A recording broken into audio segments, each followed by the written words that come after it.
আজকের যে ভিডিও টপিকটা হচ্ছে একটা কিপ্যাড ফোনের ডিসপ্লে কীভাবে চেঞ্জ করতে হয়। এটা কিপ্যাড ফোনের ডিসপ্লে কীভাবে চেঞ্জ করবো তা আজ এই ভিডিও থেকে তোমাদের দেখাবো। এই ফোনটা হচ্ছে আইটেল কোম্পানির ফোন।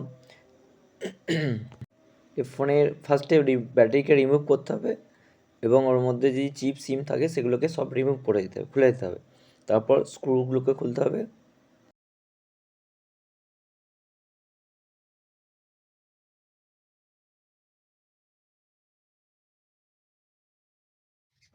ফোনের ক্যাবিনেটটা খুব সাবধানে খুলতে হবে যেন কোনো কারণে ক্যাবিনেটে কোনো ড্যামেজ না হয়ে যায়। খুব সাবধানে খুলতে হবে। উপরের ফ্রন্টটা খোলা হয়ে গেলে এভাবে খুলতে হবে। ঠিক খোলার পর যে ডিসপ্লেটা আছে ওটাকে সামান্যভাবে হালকা করে চাপ দিয়ে তুললেই ওটা উপরে উঠে যাবে। এই যে দেখা যাচ্ছে যে পাতাটা ইয়েলো কালারে, ইয়েলো অ্যান্ড গ্রিনটা হচ্ছে মাদারবোর্ডটা পুরোপুরি।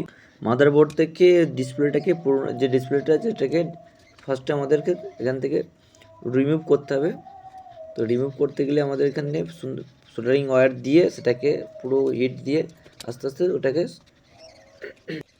ওই জায়গাটা সুন্দর করে ক্লিন করতে হবে বা পরিষ্কার করে নিতে হবে এবং তার সেকেন্ডটা আইসোপয়েল ইউজ করে একদম পিনগুলো যেন পরিষ্কার দেখতে পাওয়া যায়। এটা আমাদের নতুন ডিসপ্লে চলে এসছে।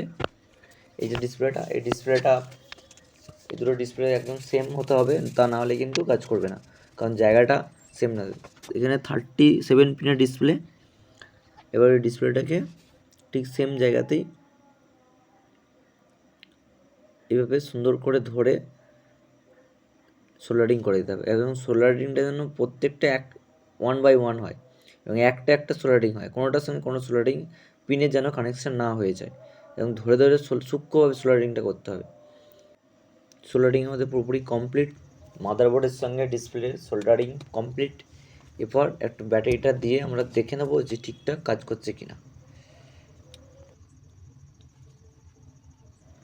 একটু ডিসপ্লেতে লাইট চলে এসছে, একদম ডিসপ্লে ওকে। এরপর কি ওই ডিসপ্লে উপরে একটা পাতলা পেপার থাকে, ওইটাকে স্ক্রিন প্রোটেক্টর ওটাকে তুলে দিতে হবে। এবার আমাদেরকে আবার পুনরায় সেগুলোকে ঠিকঠাক জায়গায় বসিয়ে সব কটাকে সুন্দর করে ক্যাবিনেট এবং কিপ্যাড দিয়ে আমরা একবারে রেডি করে ফেলব, পুরো কমপ্লিট রেডি করে ফেলতে হবে।